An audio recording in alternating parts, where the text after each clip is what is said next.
And Kenya is all set for presidential elections on the 9th of August. Ahead of the polls, the country's National Cohesion and Integration Commission warned Facebook that it would be suspended if it did not remove harmful content in 7 days.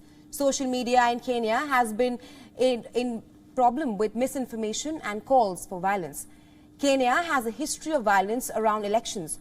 Over 1,200 people died and around 600,000 were displaced after the violence that followed the 2007 elections. Kenya's national cohesion watchdog gave the ultimatum to Facebook on Friday after accusing it of not doing enough to prevent the spread of hate speech and misinformation on its platform. Facebook's parent company Meta has said that it is working on this issue, adding that they have removed more than 37,000 hate speech posts since the election period began. Kenyan politicians, however, said that the watchdog has no authority to suspend Facebook. Social media has become a battleground to attract voters in the East African nation. Facebook has grown rapidly in Kenya from around 8 million users in 2019 to around 12 million users in 2022. That's around 1/5 of the population. Researchers found it was easy to put up ads promoting violence in both English and Swahili. While older platforms like Facebook and Twitter face scrutiny, TikTok is reportedly emerged as a hub for political misinformation in Kenya. Not as much attention as is being paid to the newer platform.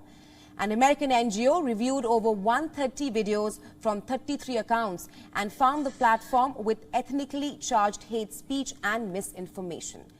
But how do social media companies get away with this? Well, social media platforms in Kenya are poorly regulated. In Germany, social media companies are fined $50 million if they don't remove illegal content within 24 hours after a user complains.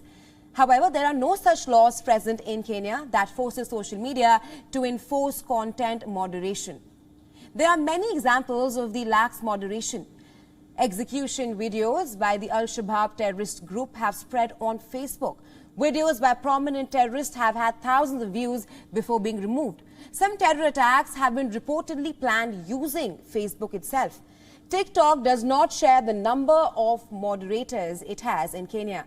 A whistleblower said that she would watch videos in languages she did not understand and to determine whether they violated TikTok policy based on the visuals alone.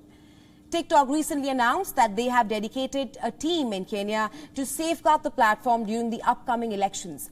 This is not the first time that TikTok has been accused of influencing elections. It was heavily used in the Philippines to aid the campaign of President Ferdinand Bongbong Marcos Jr.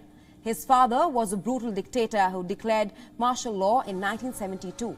During his reign, the family was accused of stealing between $5 to $10 billion from the public. But in the run-up to the elections, TikTok was used to spread videos showing the Marcos Sr. era as a golden age. Videos were also spread saying martial law was never declared.